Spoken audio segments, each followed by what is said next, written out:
You may have to make him a co-host for him to speak.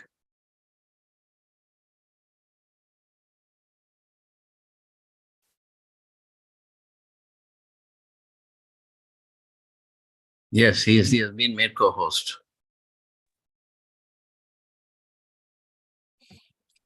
Yeah. Good morning, Miss Aditi, for those few and good introductory words of our host as well as me. I'm very happy to welcome you all to this maiden Saturday 10 a.m. event of academic year 23-24, as well as the 44th in a row. I also welcome our guest, Dr. Ravi Gomatam, Director, Institute of Semantic Information Sources and Technology, for accepting our invitation. Thank you very much, sir. Oh, thank you. It's even more interesting to start the season with this dialogue on modern science vis-a-vis Bhagavad Gita. Rather, I would put it the other way around, Bhagavad Gita versus modern science, because Bhagavad Gita is scripted, I think, somewhere around 5,116 years ago, whereas modern science is 16th or 17th century. This will definitely make the youth to rediscover the ancient scripts with renewed curiosity and interest. You all must have heard Robert Oppenheimer, the Manhattan Project and the father of atomic bomb. He also contributed in quantum mechanics and nuclear physics. And when he was testing his bomb, the Trinity, before those two which went off in Japan, the Trinity was first tested in New Mexico. At that time, he recollected, Kalosmi lokat kshayakrit pravruddho lokan samahartumya pravruttaha rutepi tvam nabhavishyanti sarve evasthitaha pratyanikeshi yodhaha. What he said is that, I am the mighty, I am the Almighty who can destroy everything. Whether you, Arjuna, you are there or not, these people who are there on the other side, they are going to cease to exist. So what he said is that, but that energy, what he used, and today we are using it for nuclear power and all those things. And I'm pretty sure who could else be the right person to invigorate this thought process on the topic other than Dr. Ravi, who also holds a doctorate in quantum mechanics. And at his institutes, he guides the balance between epistemology, philosophies of mathematics and science on one side, and philosophies of cognition, computing, and comparison on the other.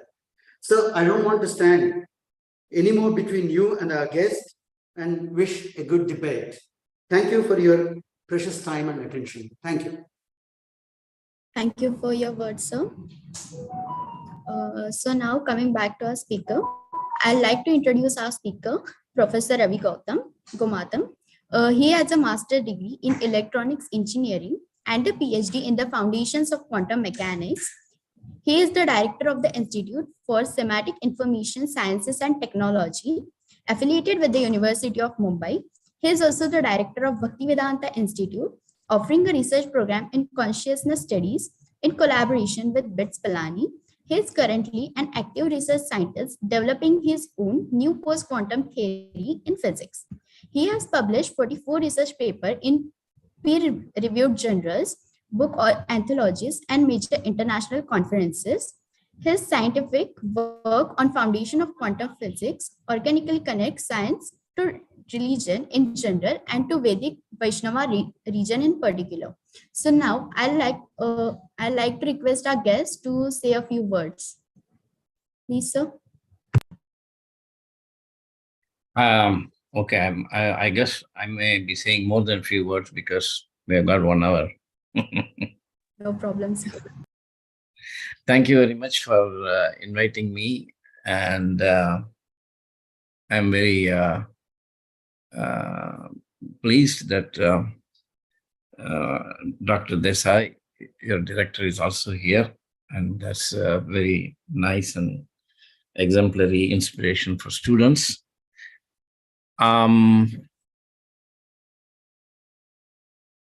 Did you say 24 papers or 44 papers? I said 44 papers. No, 44 it is. That's okay. That's just a minor detail, not very important.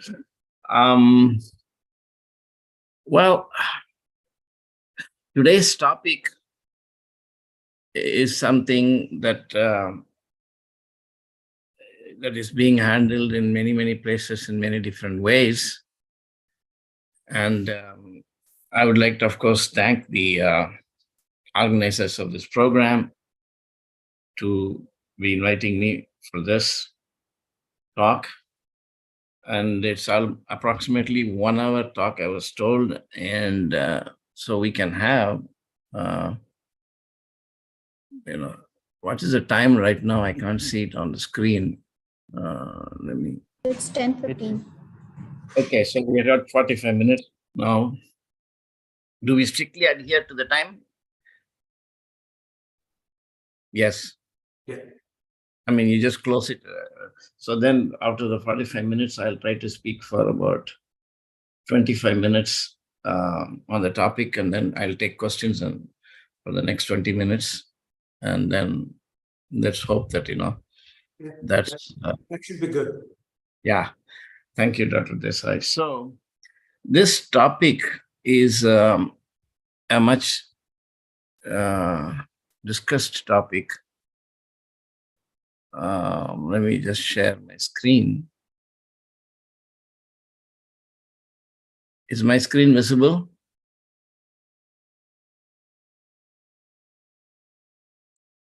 Yes, sir. Yes, please. Okay, so you can put it in presentation mode. Yeah, it's in presentation mode now. Yeah.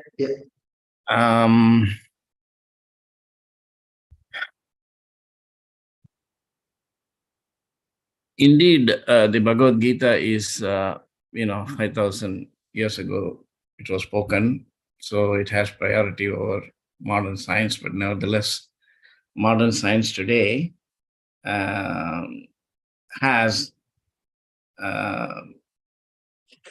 what we call a very privileged epistemological status, in the sense that scientific knowledge is valued highly.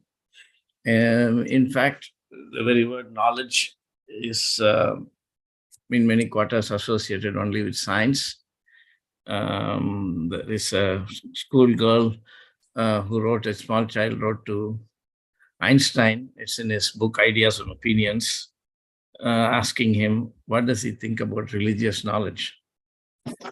So Einstein replied that scientific knowledge, I have some idea what it is, but religious knowledge, and he put knowledge in italics and put a question mark, meaning that it can be only faith or, something like that, but not knowledge. Because knowledge in the West in the last 500 years, as Dr. Desai said, has developed in the form of modern science. And that knowledge is called empirical knowledge. And the word empirical comes from the Greek word empiri, and empiri means experience. And experience basically means sense experience. Not, one could have some experience while one is dreaming or introspecting, like that.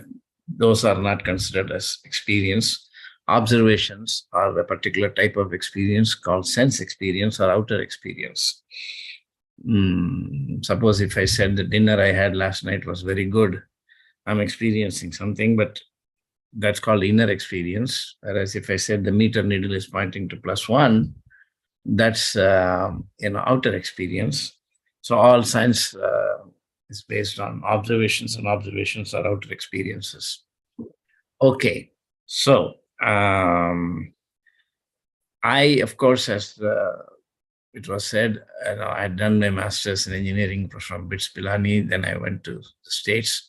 I worked in the area of system software and all of that. And you would think like I would know something about science, but much later, when I started working in this area, I realized that there is actually two aspects to science. One is the application of science. The other is what's called the foundations. Just like, you have the building has foundations. On top of it is an actual building in which you live. So most people live in a building and they know nothing about the foundations. And while living in the building, you can actually use the building. And if you want to renovate, you don't have to even move out of the building. You can renovate one room. Let's say that you have a kitchen, and then you can renovate the kitchen while cooking in the living room. And you can renovate the bedroom by sleeping in the living room, like that. So in science, you can make advancement without actually changing the foundations. So the foundations of science, what it is and who created it, is not taught. And I realized that in all my studies, we were just trained to be users of science, but not actually understanding the concepts in science.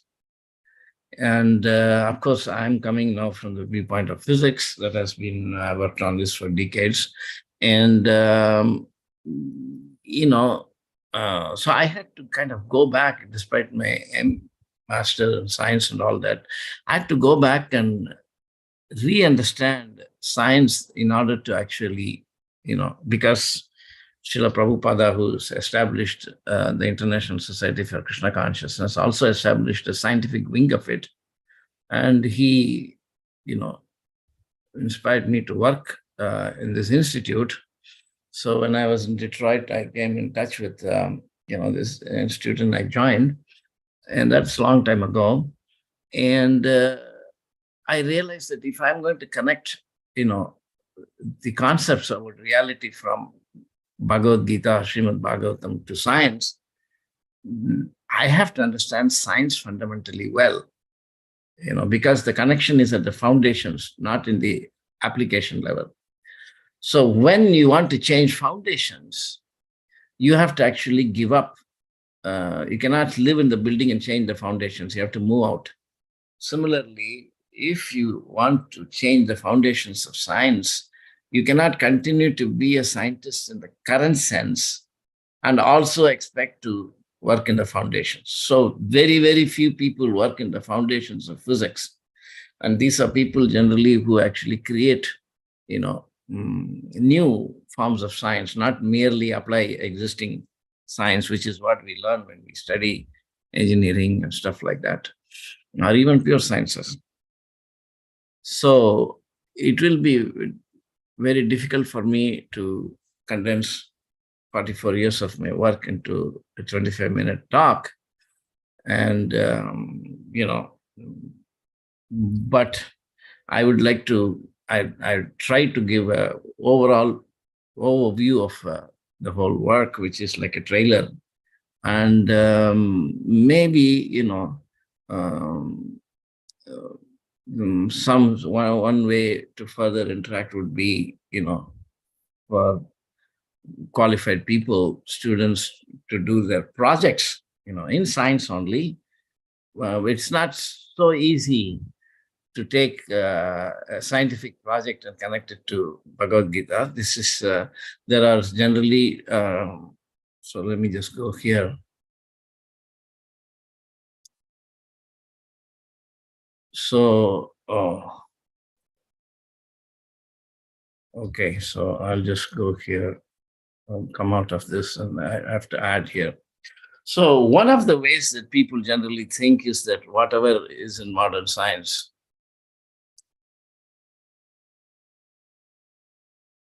is already in, in a Vedic text. Bhagavatam is a Vedic text. There is the range of Vedic text is very vast. Hundreds and thousands of books are there. And okay, so that's one view of that. This view is not very convincing, because people could ask, if everything is in the Vedas, then why is the people say Ravana had Pushpaka Vimana, Ashwatthama had whatchamacall this, Brahmastra, atomic bomb, and things like that. Drona was born in a Droni, and Droni means, petridation. So the in vitro fertilization was there in the olden times. Claims are made. It is not necessary to say that that's false, but one kind of a question that could be response that will be given by scientists, and they give it, is that if everything is in the Vedic text, why don't you do something before we do? Why is it that when we design a plane or a computer or atomic bomb, then you say it is in the Vedas? And that's a reasonable question. In fact, John Bell is one of the top quantum physicists. Actually, his work on hidden variable theories, when it was experimentally verified this year, Nobel Prize, went to Zeilinger and two others, based on John Bell's work. So as early as 1978, Omni is like Scientific American, a science magazine. I don't think it's any longer there, but in those days it was well known. And these people interviewed Bell because Bell was the head of the theoretical physics division at CERN, and he had invited Maharishi to come because he was working on quantum mechanics. And it was thought incorrectly, as I hope to explain a little bit in this talk. He was to see what Eastern views could bring this problem back, solvable. And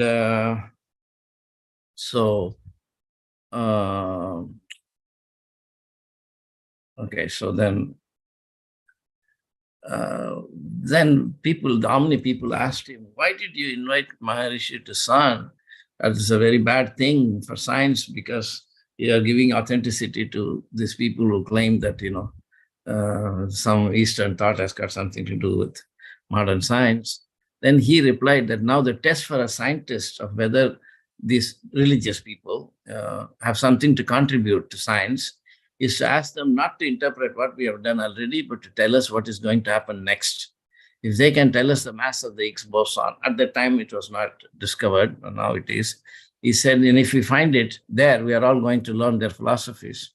We will all go and sit at the feet of Maharishi if he tells us where the Higgs boson is to be found. In other words, he's saying that you do something before we do.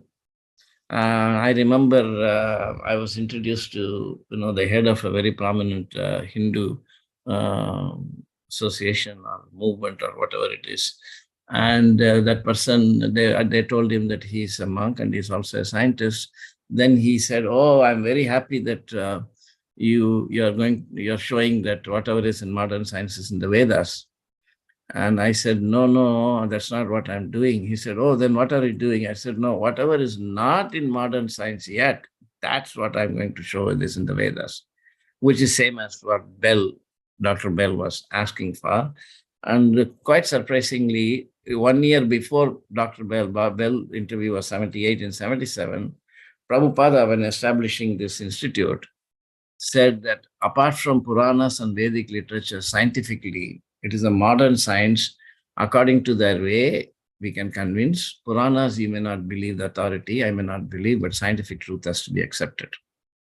So the idea is actually to work within science, right? So then I go back here, and because I'm going to be typing, I'm out of the display mode. So the second idea, of course, is also there, that they may not claim that whatever is in current sciences in the olden times, but they say, but Indians also had a lot of these ideas, like the Kerala School of Mathematics did work on analysis and precursor to calculus and things like that. That's also still history of physics, history of science. And how are we going to do the future of science?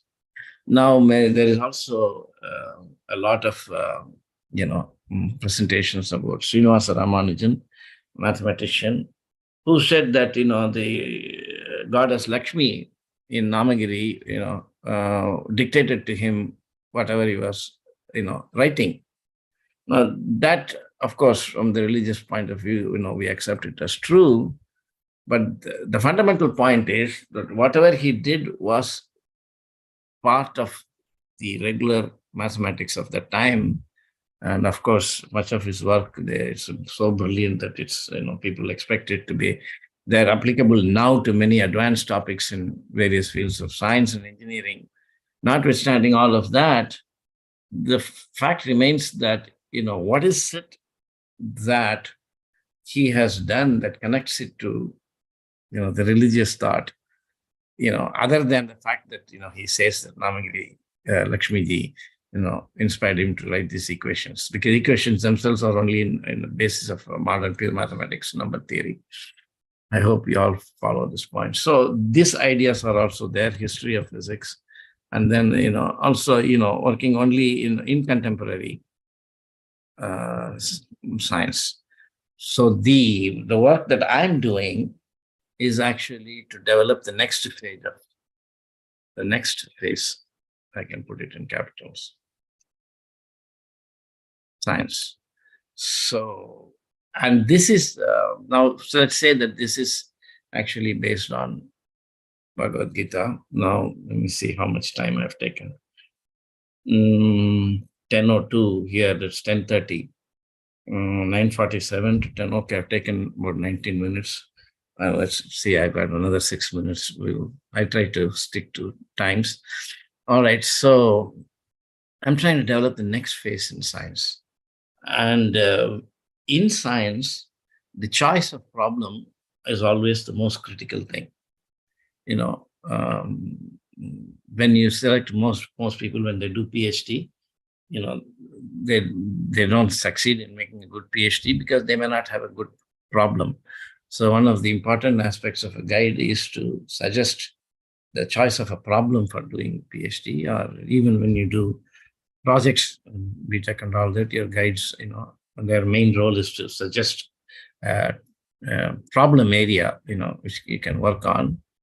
And of course, now in India, when I was studying in the 60s and all that, that's a long time ago, we were just at least 30 years behind West in things.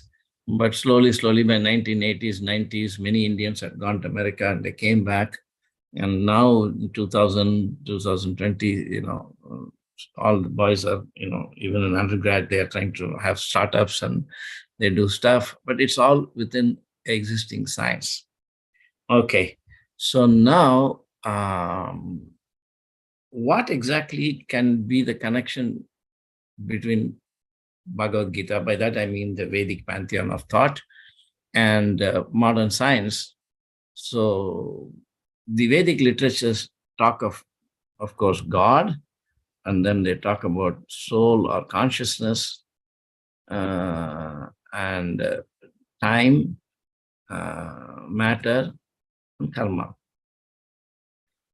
So of these 5 topics, you see, this one is actually what is important for science.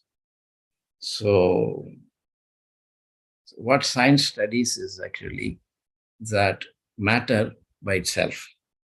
So the fundamental idea of science is a thesis called materialism, which is in its other variations is called physicalism, and reductionism, things like that, mechanism, and all of this. So, of course, when the idea of materialism is that matter is the only thing that exists, and everything has to be understood in terms of matter. So, whereas the Vedic texts treat all these topics that I put in the previous slide in an integrated manner. So one can ask, then science is different because it doesn't involve assumptions of God or soul. Time also is not there in science. It's actually matter. Matter is studied in terms of motion, and time is also comparison of motion. When you say it takes 5 minutes for the car to go from A to B, you're not really talking about time, but there's a periodic motion that's called the clock, And when the clock moves from 12 to 12:05, then the car has gone from A to B. So one motion, namely the car motion, is compared to the motion of the clock. So in science, time is actually, the technical term is that it's not an ontological category. And so everything is studied in terms of matter. That's an example of reductionism, that what is called time that you feel is reduced to actually, comparison of motion. So it's called parametric time. In this way, things, so now the point is that I just wanted to show one, yeah. So when Krishna is describing in the Bhagavad Gita,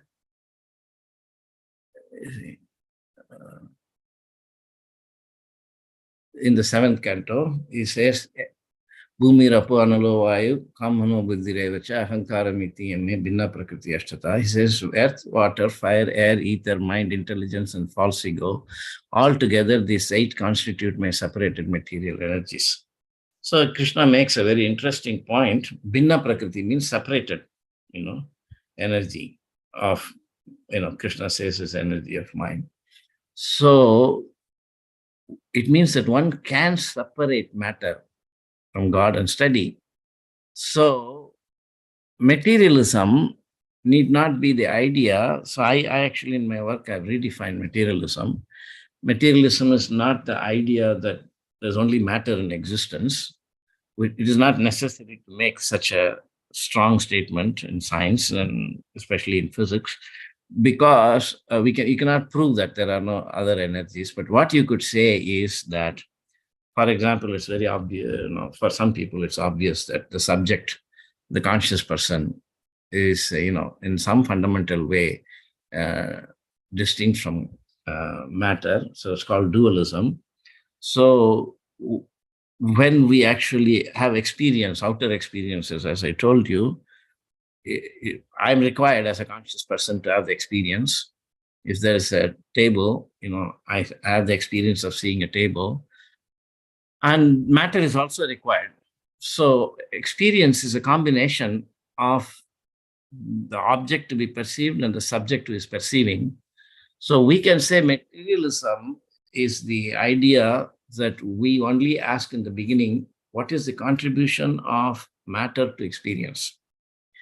So if we redefine the idea of science in that way, then we could actually study everything just in terms of matter, and still we don't have to deny, other things, because we have redefined materialism. Is that point clear to everybody? I hope so. So I'm of course just laying the foundation, and it's not a simple thing, this field. As I said before, it's a very serious work for me, and I'm not just for hand waving and saying things, because we have to actually. So now the question would be, this matter, separated matter in terms of earth, water, fire, air, and my intelligence and false ego. The Westerners think that even Greeks had this idea, but the Vedic idea is very different from the Greek idea. Actually, recently I was in London, and I gave a paper in a conference there, showing that the Vedic concepts of matter about these elements are very different from the Greek thought. So here is a very unique thing in the Bhagavad Gita, that one can actually, connect, matter as a separate energy with, science. So I'm just showing points where you can make a connection, because without connecting to matter, there's no way you can connect ideas of consciousness, God, and all that to science. Now, I want to show another thing.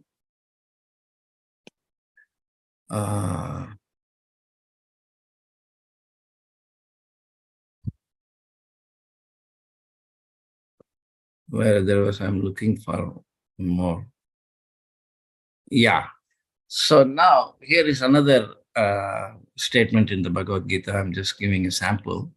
So material energy is working under my direction, he says, Krishna, in the Bhagavad Gita. Maya adhyakshena. You see? And So you can see that I put it in red. Now, this is not what science seems to be apparently saying, because science says that the material nature is working according to immutable laws. If you drop an object, if an apple falls from the tree, it will fall down to the ground. It won't fly in the sky. You cannot show that by praying, I can make Krishna make the apple go up. Actually, there is one Nobel laureate called Anthony Hewish in Cambridge. He told me that once, long time ago. So, therefore, that's the fundamental difference between science and religion. But this is not, that's a very superficial way, because even though he's a Nobel laureate in astrophysics, he didn't actually understand physics very well. And that's true, of all. Most of you may not know that something like Newton's mechanics that was developed by Newton 500 years ago is still being understood. So the fundamental concepts of that are, highly, debated. For example, is space and time are absolute or relational, and it's one of the cutting edge areas of physics, and that's in Newton's mechanics. So many times scientists actually develop some theories, even they don't know how they have developed it. They get ideas and they just develop it, and then when everybody's thinking, what does this mean? So one of the important things I would like to say here, just to give another sample of how to think. This is why you need to know very deeply science before you can actually understand. So here it seems like, it's 10:13. That means 10:43. So, okay. I mean, there's so much to say.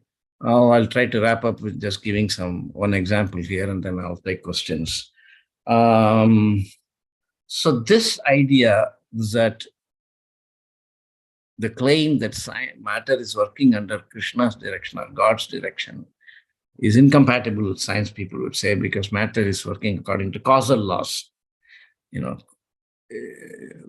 So determinism, Brooks, no extra causes, people would say, but that's actually not understanding the nature of science.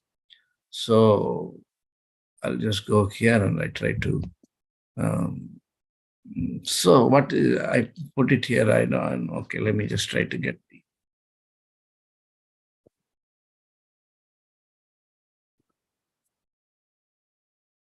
Okay. Yes. So I just take this eraser. Anyway, we will not worry about it. I'll write there. Can you all see that I'm drawing something? So if you want to understand what is science, and especially I'll come from the physics viewpoint, and physics underlies everything, you have the realm of observations. Can everybody see it? Aditi, can you see it? Yes. Yeah. So this is the realm of observations, right? And science creates a world, the world of mathematics.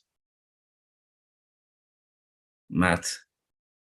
So now I have to teach you what is mathematics, because what we learn is actually applied mathematics, that you learn differential equations, calculation, integration, calculus, geometry. This is not mathematics, it's applied mathematics. Pure mathematics is very different. I would like to give a lecture on what is pure mathematics. All of this should be known before you can even enter the citadel of science and religion, especially science and Bhagavad Gita. So mathematically, you actually, the fundamental idea of mathematics is space. It's an abstract idea, and space is a collection of objects, just as, we have in the lived world, it's a collection of objects, but these are mathematical objects. So for example, this most fundamental space is, the real line R, two-dimensional XY thing, that's R2, and or you have a three-dimensional space. You can have, you all learn, this is XYZ, and that's R3 space. So this R3 space consists of points. The point is a mathematical object. This point could mean anything. It could be a number, and it could be functions. There are different spaces. So generally, physics proceeds by selecting a space, a mathematical space, which is an abstract space. And there are objects. And Newton, for example, space is R3, and the point there is actually an object. So when in the Newton's mechanics, according to that, you have sun and you have earth going around the sun, we say like that. That's not actually the real sun that you see or the earth in which you live. These are 2 points in mathematical space. And if you agree to call them sun and earth, and if you say that this point is going around this point, and you attach some physical properties to each point, the mass of the sun and the location of the sun and its velocity and all of that. So there is a mutual dynamical interaction by which you can get a mathematical equation. So in this abstract world, what is called sun and moon or earth are just points, and then you write an equation F equal to mx2 dot, or then from that you can get the laws of motion, things like S equal to ut plus half at squared. Then this abstract mathematical space has got no connection with this world of observations. So when the sun is going in this world, moving around the earth, that has nothing to do with this physics at all. This is not taught, in schools and colleges. So we are just simply saying, science has proved that, the sun is not going around the earth and earth is going around the sun. It's all very unfortunate ways of teaching. So you have an abstract thing. Here you can do anything. You can make the earth go like this also. It's you'll have to write a mathematical equation for that. Doesn't make a difference. But what is required is that finally, when you solve this equation, you will get for t equal to t1, you will get x equal to x1, some numbers you will get. Those numbers have to turn up as meter readings when you do experiments in the world. Then this is the basis of all science. If you look at agricultural science also, it's based on all of these things, but it's not taught like that. So the idea is that the laws of science apply not to this world of observations. Apple is not falling according to Newton's law, but in the abstract world of mathematics, an abstract point called apple is falling according to the Newton's equation. That's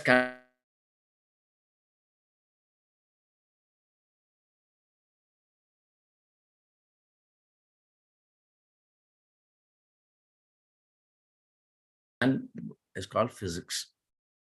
Therefore, it is not at all necessary. So I'll just make one more point and then we'll stop. So now an important idea of science, which we are not taught, and it is very established in philosophy of science in the modern times, is actually we are not taught philosophy of science, which I think should be taught. I would like to teach a full course, but see, if the Indian government has got this Indian knowledge system and all that, but they have no idea about foundations of science. I would like to teach a course on foundations of science for students. Anyway, that's so this is called underdetermination. This is the last idea I'll introduce. But like this, there are thousands of ideas I have developed, in order to connect Bhagavad Gita to modern science. So it's not really a simple joke or, whatever one wants to say. And if you go to my website, you will see scholarly appreciations, even Nobel laureates saying that my work can change science. So it is a result of 44 years of hard work. So underdetermination hypothesis, you see, is the idea that this is underdetermination hypothesis, this idea that it is not only one mathematical theory that can predict observations. It is in the history of science, I'm talking about physics now primarily, that, the same observations can be predicted by different theories. Different theories. So, for example, the apple falling is not only predicted by Newton's mechanics, which has got this Euclidean space R3, but it's also predicted by Einstein's theory of relativity, which uses a different mathematics called Riemannian manifold. And its idea of why the apple is falling is not due to gravity, it's due to curvature in space-time. So underdetermination hypothesis says that different physical views, which is coming from mathematics, can predict the same observations. Therefore, it is not possible to say merely because a physical theory is making correct predictions that this is how the world is. In fact, the standard idea in physics now is that we cannot know how the world works. We can only make predictions. That's known as the anti-realist view. That's another topic I need to teach all of you. So I'll wrap it up now by saying that before you can,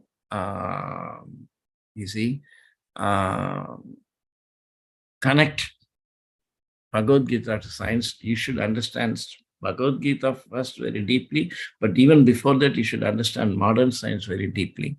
The unfortunate issue in modern times is that there are four kinds of people working in the area of science and religion.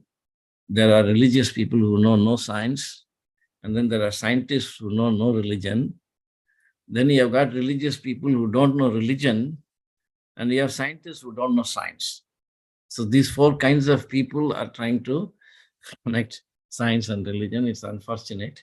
And I have not done that kind of work. In both areas, I've done, a lot of work. And that's the introduction to this field. So we can discuss more, but I'll stop here and take questions. Thank you, sir. So as you mentioned, there are 5 things like consciousness, time, matter. How does Bhagavad Gita say about human mind, consciousness, and oneself? What is the question? Make the question precise. Actually, my question is, what does Bhagavad Gita say about the human mind, consciousness, and oneself?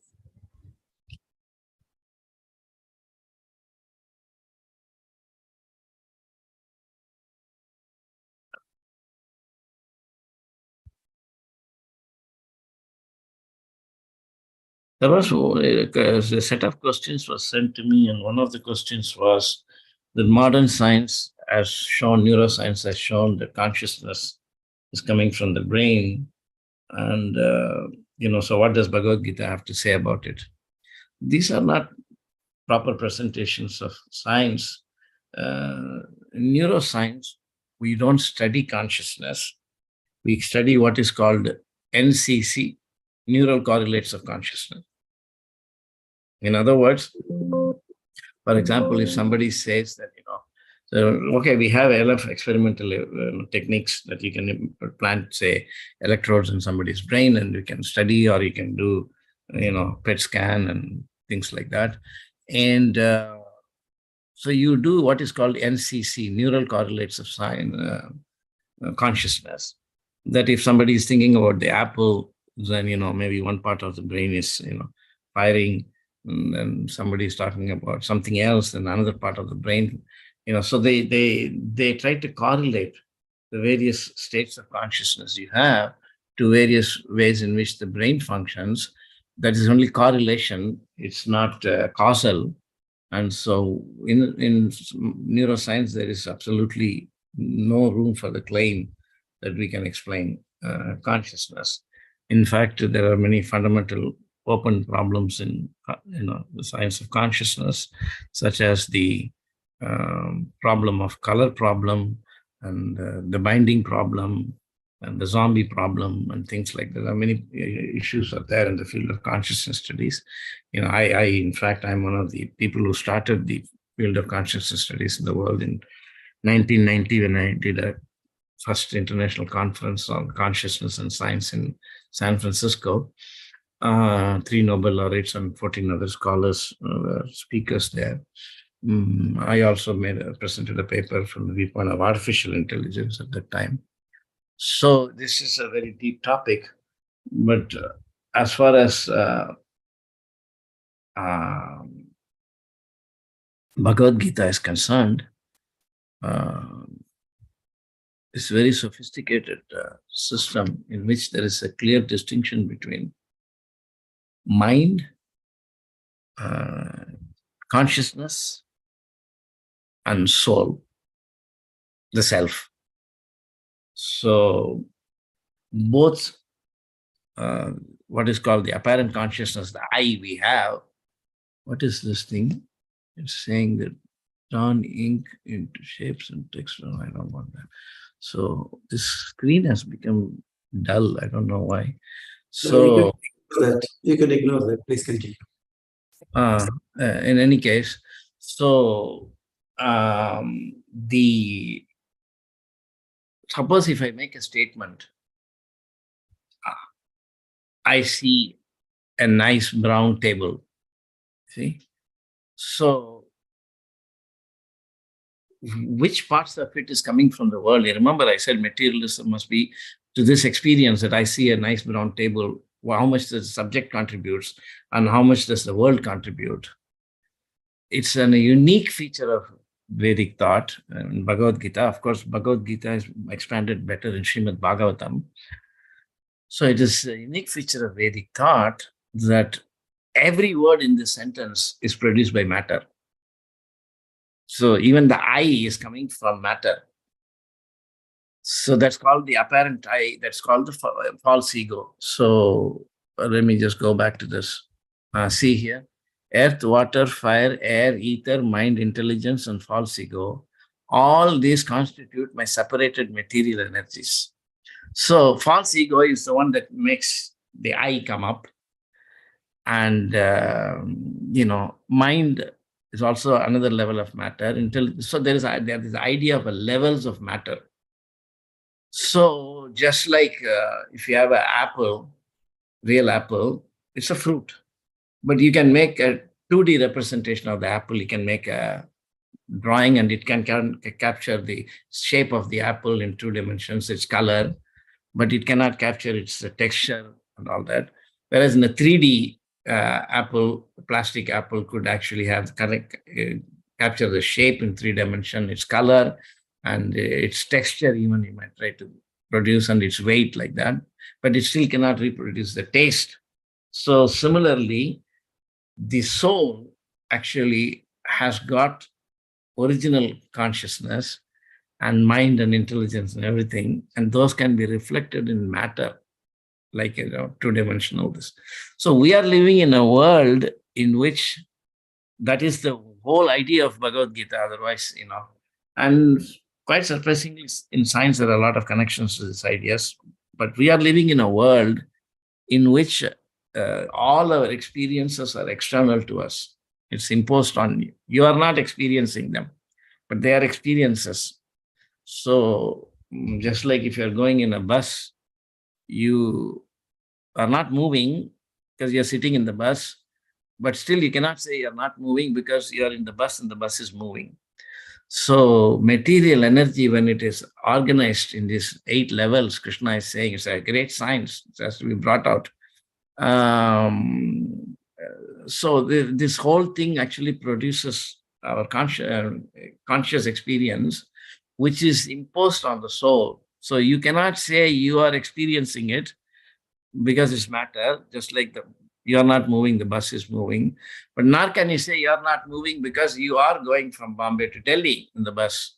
So similarly, you are actually misidentifying that with that experience, and you are giving your own reactions, which are not necessary.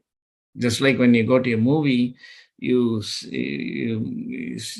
comedy scene is there, you enjoy, and there's a tragic scene there, you cry. These are not this is not necessary, but you identify with it. Similarly, we are identifying with the material energy and we are suffering and enjoying, but these are not ours. So the whole idea of spiritual life is to go beyond. But before you can get to this mind and intelligence and everything, you have to understand the basic matter. in physics. That's what I'm bringing in. Did I answer your question? Absolutely, you did. So, attaining true enlightenment requires detachment from the materialistic world, right? Huh? But in the Okay. What did you say? so attaining true enlightenment requires detachment from the materialistic world, right? But in the present Oh, era, no, achieving no, it's not required. It's not possible also. You cannot be detached.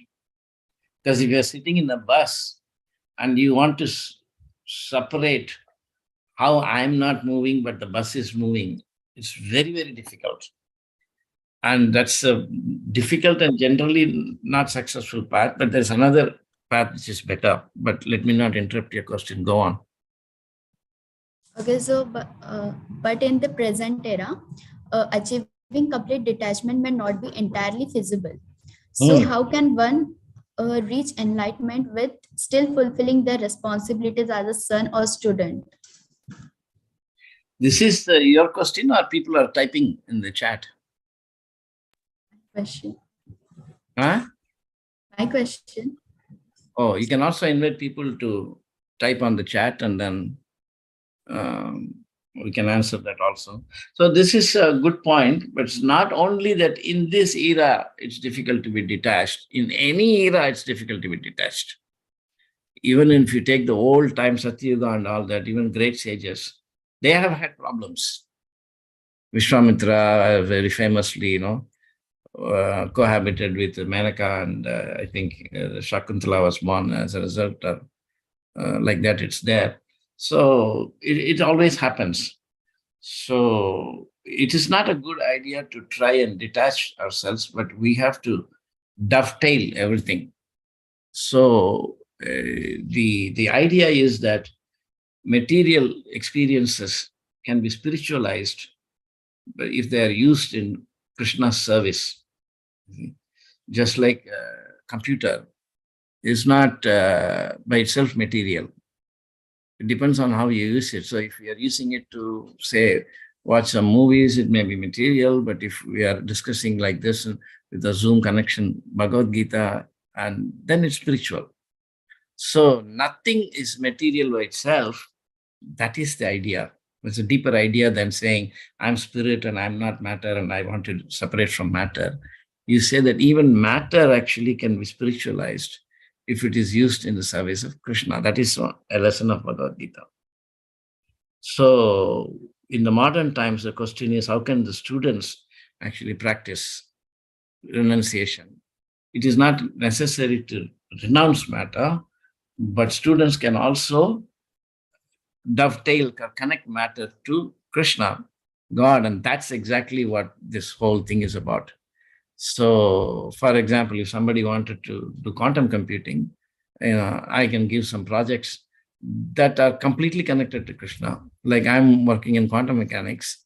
I write papers in which there is no mention of anything other than matter, but still it's spiritualized because it's connected to Krishna. So if the education process is actually taught in such a way that we are doing actual science, yet at the same time, the science is compatible with, linking it to Krishna, then that would be the revolution. And the work I'm doing can offer that. It's not one man's job. It requires actually, the involvement of government, industry, and educational institutions and everything. But did I answer your question? Yes, There are absolutely. two questions in chat box. Three questions, Yes. well, probably. Yes. Yes, sir. Yes, Somebody sir. Sir. Yeah. This question is from the chat box. Are there any management principle inspired by Bhagavad Gita?